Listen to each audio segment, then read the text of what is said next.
जय माता दी। आइए सुनते हैं ग्यारस माता की यह कथा। एक बार एक राज्य में एक राजा रहा करता था। राजा बहुत ही बुद्धिमान और बलशाली था। राजा सदैव अपनी प्रजा का बहुत अच्छे से ध्यान रखता था। प्रजा भी अपने राजा को बहुत पसंद करती थी। राजा की दो बेटियां थी। राजा अपनी दोनों बेटियों से बहुत प्रेम करता था। राजा की छोटी बेटी देखने में बहुत सुंदर और आकर्षक थी और राजा की बड़ी बेटी छोटी बेटी के मुकाबले थोड़ा कम सुंदर थी। राजा की छोटी बेटी ग्यारस माता की पूजा किया करती थी और सभी लोग राजा की छोटी बेटी से बहुत प्रेम करते थे और बहुत प्रशंसा किया करते थे।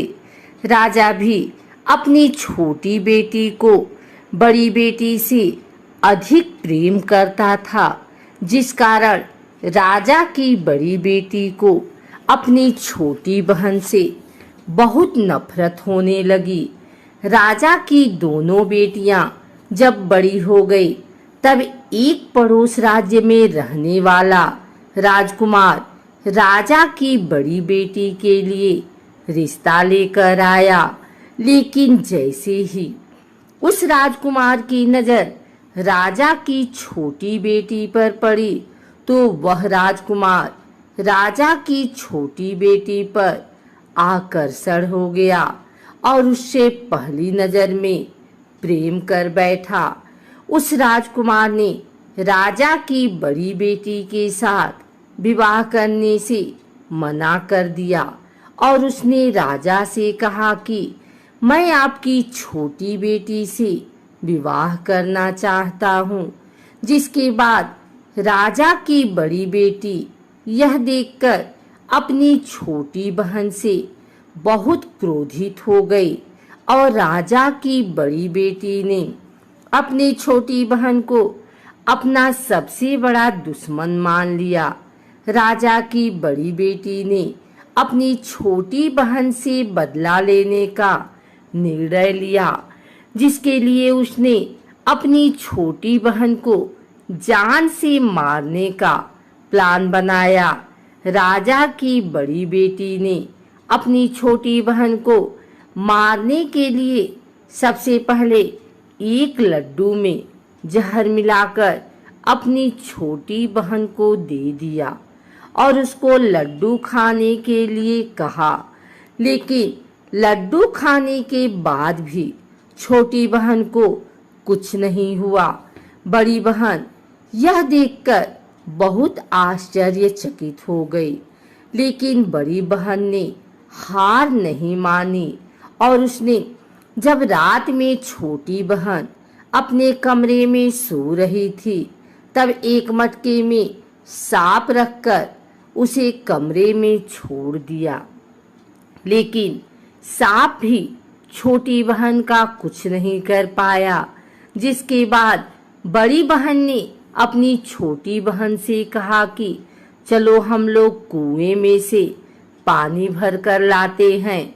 जिसके लिए वह अपनी छोटी बहन को पानी भरने के बहाने कुएं के पास ले गई और उसने अपनी छोटी बहन को कुएं में धक्का दे दिया।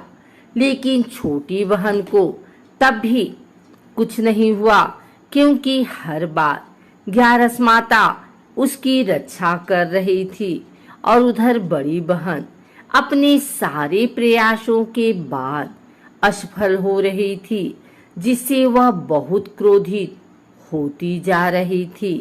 फिर उसने अपनी छोटी बहन के पास जाकर उससे खुद ही पूछा कि मेरी छोटी बहन, तुमको पता है भगवान ने सबकी मृत्यु एक निश्चित समय पर लिखी हुई है और कैसे तुम्हारी मृत्यु होगी, क्या यह तुम जानती हो? तब छोटी बहन ने अपनी बड़ी बहन को बताया कि हाँ, मैं तो जानती हूँ मेरी मृत्यु कैसे होगी। छोटी बहन से यह सुनकर बड़ी बहन मन ही मन बहुत प्रसन्न होने लगी और उसने अपनी छोटी बहन से कहा कि तो मुझे अपनी मृत्यु का राज बताओ। छोटी बहन ने अपनी बड़ी बहन से कहा कि मेरी मृत्यु तो एक तोते में है, जो तोते के गले में एक हार है, उससे मेरी मृत्यु होगी। जब तक कोई भी व्यक्ति तोते को मारकर वह हार अपने गले में पहनेगा तो मैं मूर्छित हो जाऊंगी, और जैसे ही उस हार को अपने गले से उतारेगा तो मैं वापस से जीवित हो जाऊंगी। अपनी छोटी बहन की मृत्यु का राज जानकर बड़ी बहन बहुत ही खुश हो गई और उसने अपनी छोटी बहन को मारने के लिए उसके पालतू तोते को ढूंढना शुरू कर दिया। और छोटी बहन को इस बात का आभास हो गया था कि कोई उसकी जान लेना चाहता है, जिसके लिए वह अपने पिताजी के पास गई और उसने अपने पिताजी से कहा कि पिताजी, मेरी मृत्यु के बाद आप मुझे जलाइएगा मत, बल्कि आप मुझे अपनी पुरानी वाली हवेली में एक पलंग में लिटाकर छोड़ दीजिएगा। अपनी छोटी लड़की की यह बात सुनकर राजा बहुत आश्चर्यचकित हुए। राजा ने अपनी छोटी बेटी से पूछा, बेटी, तुम यह क्या कह रही हो? तब राजा की छोटी बेटी ने बताया, पिताजी, समय किसी के लिए नहीं रुका है, कब क्या हो जाए किसी को कुछ पता नहीं है। और फिर राजा ने अपनी छोटी बेटी से कहा कि तुम ऐसी बातें क्यों कर रही हो? 2-3 दिन में तो तुम्हारा विवाह है। लेकिन छोटी बेटी ने अपने पिताजी को ऐसा करने पर मजबूर कर दिया और उनसे वचन ले लिया। राजा ने भी अपनी छोटी बेटी की बात स्वीकार कर ली और 2-3 दिनों के बाद जब शादी का समय आया तब राजकुमार बारात लेकर राजा के घर आया और राजकुमार और राजा की छोटी बेटी का विवाह शुरू हो गया। जैसे ही राजा की छोटी बेटी राजकुमार के साथ फेरे लेना शुरू करती है, उसकी बड़ी बहन अपनी छोटी बहन के कमरे में जाकर उसके तोते को पकड़ लेती है और उसको जान से मार देती है। तोते के गले में जो हार था उसको अपने गले में धारण कर लेती है। जैसे ही बड़ी बहन उस हार को अपने गले में धारण करती है, उधर छोटी बहन 3.5 ही फेरे ले पाती है और वहीं पर बेहोश होकर गिर जाती है। जिसके बाद राजा ने बड़े दर्द हकीमों को बुलाया और अपनी छोटी बेटी का इलाज करने के लिए कहा। राजा की बात सुनकर वैद्य ने छोटी बेटी को जब चेक किया तो राजा को बताया कि आपकी छोटी बेटी ना तो जीवित है और ना ही मरी हुई है। यह मैं ऐसा पहली बार देख रहा हूँ। राजा ने वैद्य और हकीम को यह बात बाहर बताने से मना कर दिया और उनको कहा कि अगर तुमने यह बात किसी को बाहर बताई तो हम तुम्हें फांसी दे देंगे। राजा ने अपनी छोटी बेटी को पुराने महल में ले जाकर एक पलंग पर लिटा दिया और वहां पर कुछ सैनिकों को तैनात कर दिया। वापस अपने महल पर आ गया। राजा की बड़ी बेटी अपने पिताजी के पास आई और कहने लगी कि पिताजी, अगर यह शादी संपन्न नहीं हुई तो आपकी इज्जत का क्या होगा? आप कहें तो मैं आपकी इज्जत बचाने के लिए राजकुमार से शादी करने के लिए तैयार हूँ। जिसके बाद राजा ने अपनी बड़ी बेटी की बात मान ली और राजा ने बड़ी बेटी को छोटी बेटी के कपड़े पहनाकर मंडप पर भेज दिया।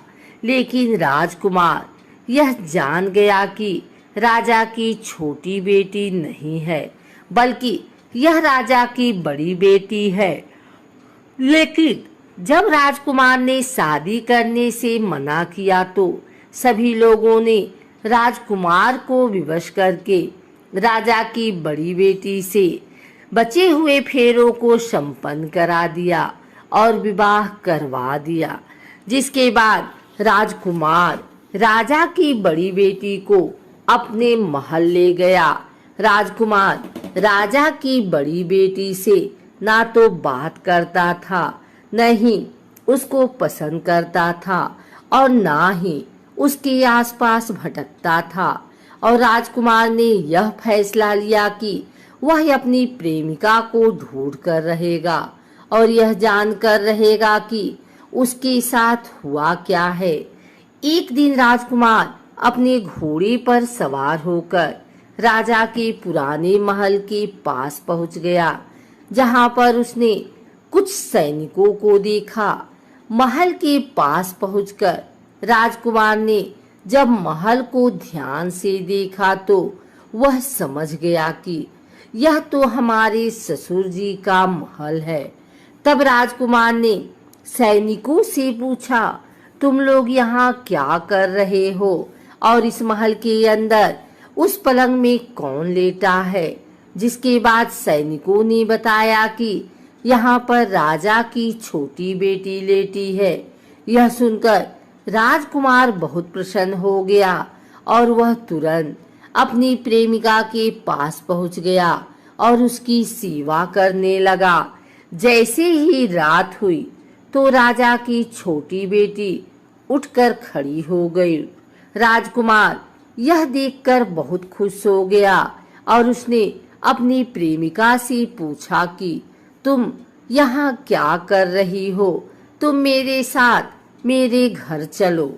राजा की छोटी बेटी ने राजकुमार को सारी बातें बता दी कि मेरी जान एक तोते में बसी थी और मैंने यह बात सिर्फ अपनी बड़ी बहन को बताया था और मुझे पता है कि उसने ही मुझे मारने का प्रयास किया है।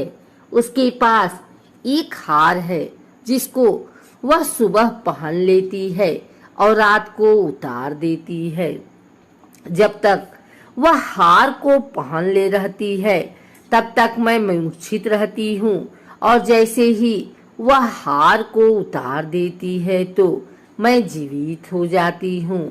और जब तक मेरी बड़ी बहन के पास वह हार है तब तक मैं ऐसे ही जीवित और मूर्छित होती रहूंगी। अगर मेरी बड़ी बहन के पास जो हार वह मेरे हाथ लग जाए तो मैं हमेशा के लिए जीवित हो जाऊंगी। राजकुमार यह बात सुनकर राजा की छोटी बेटी के पास रहने का निर्णय ले लिया और उसने अपने बचे हुए सारे फेरे उस पलंग में लेटी राजकुमारी की छोटी बेटी के साथ ले लिए और अपना विवाह पूर्ण किया। वहीं पर रहने भी लगा। देखते ही देखते कुछ समय में राजा की छोटी बेटी और राजकुमार की पत्नी पेट से हो गई। एक दिन राजकुमार को किसी काम से बाहर जाना पड़ा।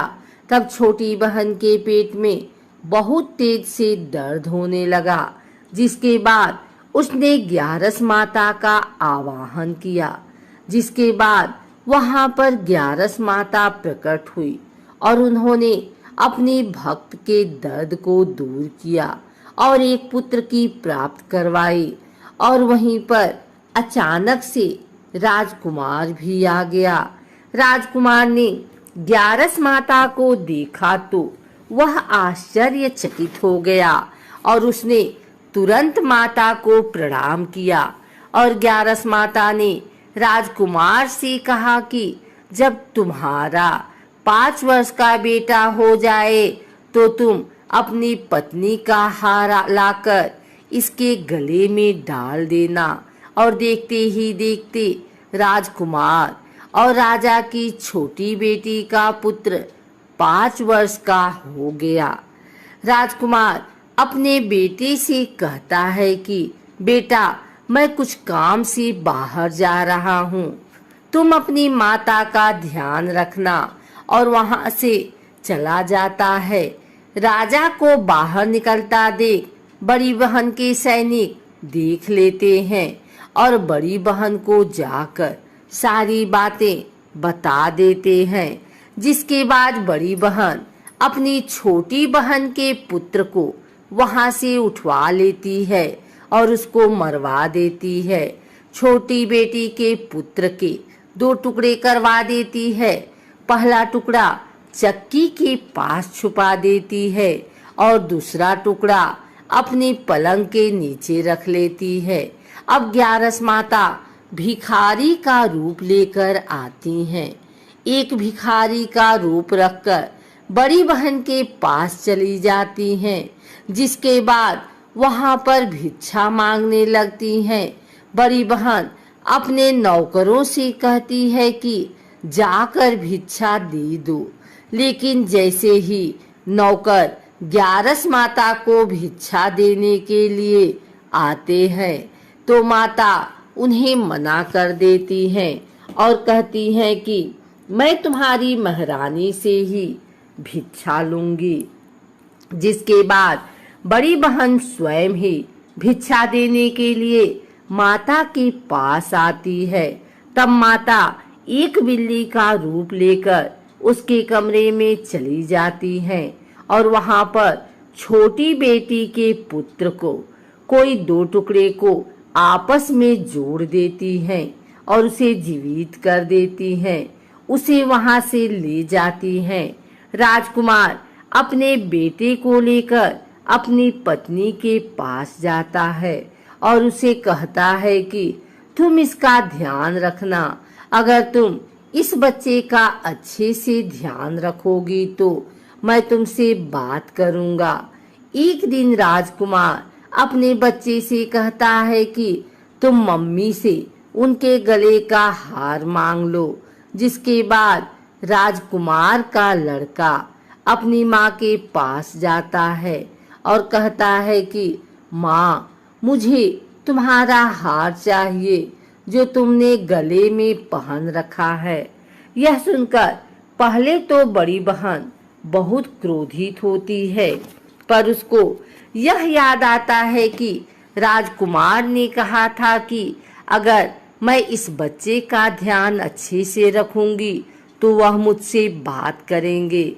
जिसके कारण वह हर बच्चे को देखती है और उसे संभालती है। वह तुरंत हार को ले जाकर अपने पिताजी को दे देता है और तभी राजकुमार अपने बेटे को लेकर वहां से जाने लगता है और अपनी पत्नी से कहता है कि तुम हमारे लिए खाना बनाकर रखना, मैं शाम को आकर तुम्हारे साथ खाना खाऊंगा। और वह अपने बेटे को लेकर वहां से चला जाता है। जिसके बाद वह राजा के पास जाता है और उनको सारी बातें बता देता है। राजा अपनी बड़ी बेटी की यह करतूत सुनकर बहुत क्रोधित होते हैं और अपनी परवरिश पर ही दोष देने लगते हैं और राजकुमार को अपनी छोटी बेटी के साथ रहने के लिए आदेश देते हैं।